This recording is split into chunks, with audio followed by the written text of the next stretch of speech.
À 91 ans, Shirley Jones révèle enfin la vérité sur Burt Lancaster. Shirley Jones, née Shirley Mae Jones le 31 mars 1934 à Charoy, en Pennsylvanie, a grandi dans la ville voisine de Smithton, un environnement de petite ville loin du glamour hollywoodien qu'elle incarnerait un jour. Dès son plus jeune âge, ses parents ont reconnu son remarquable talent de chanteuse et l'ont encouragée à prendre des cours de chant. Cette formation musicale précoce a jeté les bases d'une carrière qui ferait d'elle l'une des artistes les plus célébrées de sa génération. La percée professionnelle de Jones est survenue lorsqu'elle a été découverte par l'équipe légendaire de Rodgers et Hammerstein, qui ont été captivés par sa voix de soprano cristalline et son apparence saine. Ils lui ont fait signer un contrat personnel, faisant d'elle la seule chanteuse à avoir jamais reçu un tel honneur de ce duo emblématique. Cela lui a ouvert les portes de ses débuts au cinéma dans Oklahoma en 1955, où elle a joué le rôle de la charmante fermière Laurie Williams. L'adaptation cinématographique du classique de Broadway a été un succès critique et commercial, et Shirley est instantanément devenue un nom familier. Sa performance incarnait un mélange de pureté et de détermination que le public adorait, et elle a marqué le début d'une série de triomphes musicaux. Après Oklahoma, Jones a consolidé sa réputation d'ingénue préférée d'Hollywood avec des rôles mémorables dans Carousel en 1956, où elle a joué aux côtés de Gordon MacRae, et The Music Man en 1962, dans lequel elle a incarné la bibliothécaire Marianne Perru aux côtés de Robert Preston. Les deux films ont mis en valeur non seulement ses capacités vocales, mais aussi son talent à incarner des femmes à la fois tendres et volontaires. Son interprétation dans The Music Man est devenue emblématique, car elle mélangeait comédie, romance et chanson d'une manière qui mettait parfaitement en évidence son charme naturel. Cependant, Shirley Jones ne s'est pas contentée de rester cantonnée au rôle de l'héroïne douce et saine. En 1960, elle a accepté un rôle audacieux dans Elmer Gantry aux côtés de Burt Lancaster.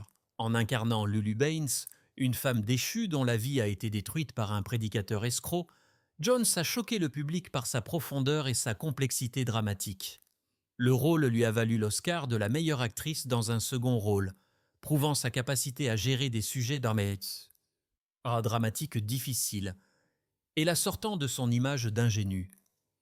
Cette performance oscarisée reste l'un des grands triomphes de sa carrière, redéfinissant à jamais la façon dont le public percevait ses talents. Dans les années 1970, Shirley est entrée dans une nouvelle phase de célébrité qui l'a fait aimer à un public entièrement différent. Elle a joué le rôle de Shirley Partridge, la mère veuve de 5 enfants musiciens dans la série télévisée bien aimée The Partridge Family de 1960 à 1974. L'émission a non seulement été un énorme succès commercial, mais aussi un phénomène culturel, avec des millions de téléspectateurs qui se connectaient chaque semaine pour regarder les aventures du clan Partridge chantant. Shirley a joué le rôle de la matriarche avec chaleur, esprit et force discrète, équilibrant les exigences de la comédie et de la musique tout en ancrant la série dans l'affection maternelle. L'émission l'a fait connaître à une nouvelle génération de fans et a cimenté sa réputation comme l'une des mères les plus aimées de la télévision.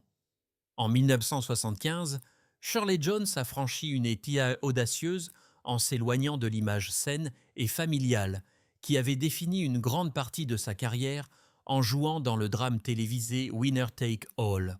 Dans ce rôle intense et émotionnellement chargé, Jones a incarné une joueuse compulsive dont la dépendance destructrice détruit sa vie. Loin des personnages joyeux que le public avait l'habitude de la voir jouer, Jones a donné une performance obsédante en tant que femme qui non seulement met en danger son mariage en volant secrètement de l'argent à son mari sans méfiance, mais franchit également une ligne encore plus choquante, le trahissant davantage en ayant une liaison avec son propre bookmaker. Pour les fans qui l'avaient adorée en tant que douce Marianne dans The Music Man ou en tant que matriarche aimante dans The Partridge Family, ce rôle audacieux était à la fois surprenant et fascinant, prouvant que Jones n'avait pas peur d'embrasser des sujets plus sombres et plus difficiles qui mettaient en valeur toute l'étendue de son talent d'actrice. En 1969, Jones a fait un autre choix de carrière remarquable, en revenant à la télévision dans un rôle principal, en tête d'affiche de la sitcom de NBC Shirley. L'émission, qui était clairement conçue pour faire écho au succès de Partridge Family, la mettait à nouveau en scène dans le rôle d'une mère veuve élevant ses enfants tout en faisant face aux défis quotidiens de la vie. Bien que le concept comportât des nuances de familiarité, Shirley a tenté d'adopter un ton plus réaliste et sincère, en se concentrant moins sur la musique et davantage sur la dynamique d'une famille qui se serre les coudes en l'absence d'un père. Malgré le charme indéniable et la solide performance de Jones, la série a eu du mal à trouver son public dans un paysage télévisuel saturé. Au milieu de sa première saison, les cotes d'écoute se sont avérées décevantes et NBC a pris la décision difficile d'annuler l'émission. Bien que Shirley n'ait jamais eu l'impact culturel durable de la famille Partridge, elle reste néanmoins un chapitre intéressant de la carrière télévisuelle de Jones. Une tentative de fusionner sa chaleur maternelle avec un nouveau type de narration. Jones a continué de surprendre le public par sa polyvalence jusque dans les années 1990. Elle a ravi les fans avec un rôle comique dans le Drew Carey Show où elle jouait la petite amie plus âgée du personnage de Drew. Ses apparitions ont apporté une énergie ludique et ironique à la sitcom, montrant qu'elle pouvait se moquer de sa propre image tout en adoptant un style d'humour plus moderne. Puis, dans un clin d'œil nostalgique au rôle qu'il avait consacré comme une icône de la télévision, elle a repris le rôle de Shirley Partridge dans un caméo léger dans That 70's Show en 2000, un moment qui a ravi les fans de longue date qui avaient grandi en la regardant mener les aventures musicales de la famille Partridge des décennies plus tôt. Pourtant, la carrière de Jones ne se limitait pas à la comédie ou à la nostalgie. Elle a également prouvé à maintes reprises qu'elle avait les talents dramatiques nécessaires pour aborder des sujets profondément émotionnels. L'une de ses performances les plus acclamées a été dans le téléfilm There Were Times Dear, où elle incarnait une épouse dévouée aux prises avec le déclin déchirant de son mari, atteint de la maladie d'Alzheimer. Dans un rôle exigeant à la fois une force tranquille et une vulnérabilité dévastatrice, Jones a apporté une honnêteté brute et une profondeur émotionnelle à l'écran, laissant le public profondément ému. Sa performance a tellement résonné qu'elle lui a valu une nomination aux Emmy Awards, une reconnaissance qui a souligné sa capacité à transcender les stéréotypes et à offrir un travail d'une puissance et d'une poignance remarquables. Le 5 août 1956, Shirley Jones a épousé l'acteur et chanteur Jack Cassidy, une union qui a réuni deux personnalités talentueuses et charismatiques de la scène et de l'écran. Cassidy, qui se faisait déjà un nom en tant que star de Broadway et personnalité montante de la télévision, était aussi charmant que complexe. Jones, à seulement 22 ans, était sur le point de devenir l'une des actrices principales les plus aimées d'Hollywood. Connue pour sa voix lumineuse et sa beauté saine, leur mariage a semblé au début être une histoire d'amour hollywoodienne, glamour rempli de promesses, de créativité et d'admiration mutuelle. Ensemble, ils ont fondé une famille accueillant 3 fils, Sha, Patrick et Ryan Cassidy, qui allaient tous poursuivre une carrière dans l'industrie du divertissement, suivant les traces artistiques de leur pays, de leurs parents. Jones est également devenue la belle-mère de David Cassidy, le fils de Jack issu de son précédent mariage avec l'actrice Evelyn Ward.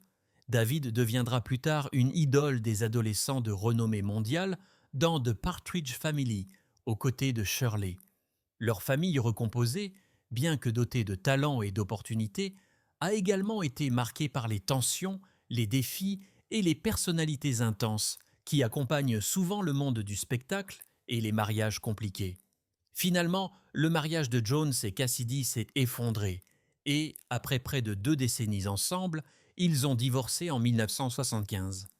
Bien que légalement séparés, leur lien est resté émotionnellement puissant pour Jones, façonnant sa vie personnelle pour les décennies à venir. Après la fin difficile de son mariage avec Cassidy, Shirley a retrouvé l'amour dans une relation qui en a surpris plus d'un.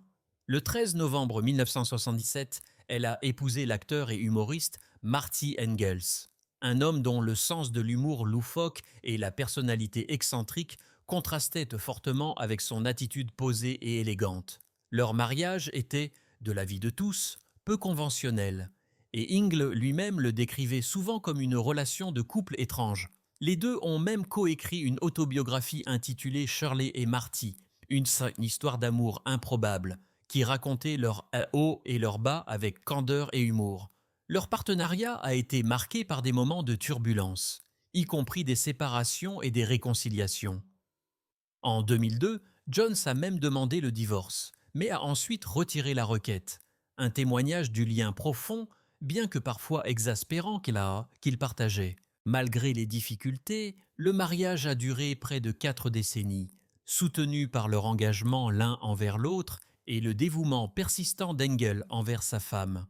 Lorsque les est décédé le 21 octobre 2015 d'un accident vasculaire cérébral massif, Jones a été dévastée. En repensant à leur vie commune, elle a ouvertement admis que, bien que son mari la rendait souvent folle avec ses pitreries et son imprévisibilité, son amour pour lui était inébranlable. Elle a déclaré avec émotion « Il n'y a pas un jour où il ne me manquera pas et où je ne l'aimerai pas jusqu'au plus profond de moi-même », révélant la profondeur de leur affection durable malgré leurs différences. Pourtant, l'ombre de son premier grand amour, Jack Cassidy, ne l'a jamais complètement quitté. Au soir du 11 décembre 1976, Shirley Jones a vécu un moment poignant et tragique. Quelques mois seulement après avoir rejeté l'offre de réconciliation de Jack, une offre qui laissait entrevoir son amour persistant pour elle, elle a été informée que son appartement terrasse avait pris feu. L'incendie, a-t-il été déterminé plus tard, avait été causé par une cigarette que Jack avait allumée avant de s'endormir sur le canapé. Le lendemain matin, les pompiers ont découvert son corps au milieu de l'épave, et la nouvelle de sa mort a choqué Jones au plus profond d'elle-même. Pour elle, la tragédie n'était pas seulement la perte de son ancien mari, mais la perte d'un homme qui, malgré leur relation tumultueuse, restait l'influence la plus profonde de sa vie. Dans une interview accordée à un journal en 1983, Jones a avoué avec une honnêteté crue que Cassidy avait voulu revenir vers elle jusqu'au jour de sa mort, et que dans son cœur, elle avait elle aussi nourri le même désir. « C'est ça le pire », a-t-elle admis. « J'ai beau aimer Marty et avoir une relation merveilleuse, je dirais ça même si Marty était assis ici. Je ne suis pas sûr que si Jack était vivant, je serais mariée à Marty. » Ces mots reflétaient le triangle amoureux profond et compliqué entre son passé et son présent, soulignant le pouvoir du premier amour et la difficulté de s'en détacher complètement. Jones avait rencontré Jack alors qu'elle n'avait que 20 ans, et la différence d'âge de 7 ans ne faisait qu'ajouter à son attrait. Pour elle, il n'était pas seulement un mari, mais aussi un mentor, un collaborateur et la grande passion de sa jeunesse. Même des années plus tard, elle se référerait à Jack Cassidy comme la personne la plus influente de sa vie et indéniablement l'amour de sa vie. Alors que son mariage avec Marty Engels lui a apporté stabilité, compagnie et rire, son lien avec Jack Cassidy est resté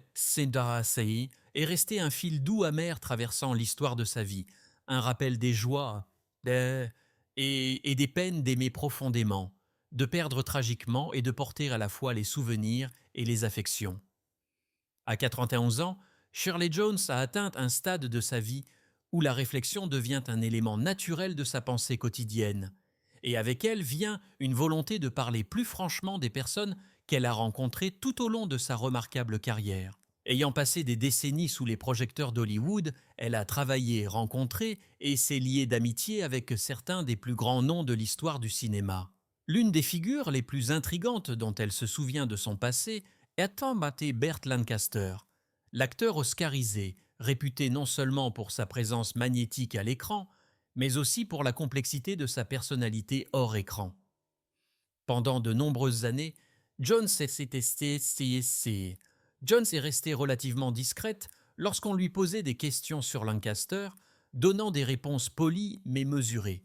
Mais maintenant, à 91 ans, elle a décidé qu'il était temps de parler plus ouvertement, de partager les souvenirs qu'elle gardait autrefois privés et de faire la lumière sur la vérité derrière leur rencontre. Comme elle l'a dit elle-même, je ne vois aucune raison de me retenir plus longtemps. Burt Lancaster ne ressemblait à personne que j'ai jamais rencontré, et l'impression qu'il m'a laissée a duré toute une vie. Lorsqu'elle a rencontré Lancaster pour la première fois, Jones était encore au début de sa carrière, commençant tout juste à s'imposer comme une actrice principale dans les comédies musicales et les drames hollywoodiens. Elle avait déjà remporté un Oscar pour Elmer Gantry, dans lequel Lancaster tenait par coïncidence l'un de ses rôles les plus emblématiques. Ce projet à lui seul a créé un lien professionnel intime entre les deux, car le film exigeait des performances chargées d'émotions et parfois profondément personnelles. Jones se souvient que travailler avec lui était à la fois intimidant et exaltant. Burt avait une énergie incroyable, a-t-elle expliqué. Il pouvait être terrifiant à un moment donné et tout à fait charmant l'instant d'après. Il avait une façon de vous faire sentir que vous deviez vous élever à son niveau, sinon vous seriez englouti par la force de sa personnalité. Pour Jones, Lancaster incarnait ce que beaucoup croyaient être l'âge d'or d'Hollywood, du charisme mêlé à une intensité fougueuse qui pouvait faire ou défaire une performance. Jones se souvient également de la réputation de Lancaster en tant qu'homme de contradiction. Pour le public, il était considéré comme athlétique, viril et presque plus grand que nature, son passé acrobatique et au cirque façonnant son image vigoureuse à l'écran. Mais en privé, elle a remarqué une facette de lui qui était beaucoup plus réservée, parfois sombre et profondément consciente de sa propre place dans le monde. Ce n'était pas le genre d'homme à vous laisser entrer facilement, a révélé Jones. Il y avait un mur autour de lui, mais si vous étiez patient, vous pouviez apercevoir une âme très sensible. Il pensait toujours, il calculait toujours, et je pense que c'est ce qui le rendait à la fois brillant et difficile. L'une des choses que Jones admirait le plus chez Lancaster était son professionnalisme. Malgré l'intensité qu'il apportait sur le plateau, il était pleinement engagé dans l'art de jouer et attendait la même chose de ceux qui l'entouraient. Bon, c'est... Il ne faisait jamais semblant, a-t-elle déclaré fermement. Burt croyait que chaque scène comptait, que chaque ligne devait avoir du poids. Il vous poussait parfois plus loin que vous ne pensiez pouvoir supporter, mais au final, vous en étiez meilleur. J'ai beaucoup appris de lui, même si parfois il me faisait mourir de peur. Pour Jones, ces leçons sont restées avec elle longtemps après la fin de leur collaboration, façonnant la façon dont elle abordait chaque rôle qui a suivi. Pourtant, tous ces souvenirs de Lancaster n'étaient pas strictement professionnels. Jones admet qu'il y avait aussi une fascination personnelle, une reconnaissance du magnétisme pur qu'il dégageait partout où il allait. Burt avait une façon de remplir une pièce, a-t-elle avoué. Ce n'était pas seulement son apparence, bien sûr. Il était incroyablement beau. C'était quelque chose de plus profond, une force de personnalité qui faisait tourner les têtes des gens dès qu'il entrait. On ne pouvait pas l'ignorer, et en vérité, on n'en avait pas envie. Bien qu'elle s'empresse de préciser que leur relation n'a jamais franchi les limites professionnelles, elle reconnaît que l'attrait de Lancaster était indéniable et inoubliable. En y repensant aujourd'hui, Jones admet qu'elle voit Lancaster différemment à travers le prisme du temps et de l'expérience. À l'époque, j'étais jeune, enthousiaste, peut-être même un peu naïve. Je le considérais comme une figure intouchable, presque mythique. Mais maintenant, à 91 ans, je peux voir que c'était un homme comme les autres, brillant, imparfait, passionné et compliqué. Et c'est peut-être pour cela que les gens se souviennent encore si vivement de lui. Il n'était pas simple, il n'était pas facile. C'était Burt Lancaster, et il n'y en aura jamais d'autre comme lui. En révélant sa vérité sur Lancaster, Jones ne cherche pas à scandaliser ou à faire sensation. Au lieu de cela, elle veut donner un portrait honnête d'un homme qui a joué un rôle important dans sa carrière et dont l'influence s'est étendue bien au-delà du grand écran. C'est un témoignage de la richesse de sa propre vie qu'elle puisse regarder en arrière avec à la fois admiration et honnêteté, sans craindre de reconnaître la complexité de ceux avec qui elle a autrefois travaillé. À 91 ans, Shirley Jones a gagné le droit de dire ce qu'elle pense, et ses réflexions sur Burt Lancaster nous rappellent non seulement sa grandeur, mais aussi les qualités très humaines qui ont fait de lui une figure si captivante à Hollywood.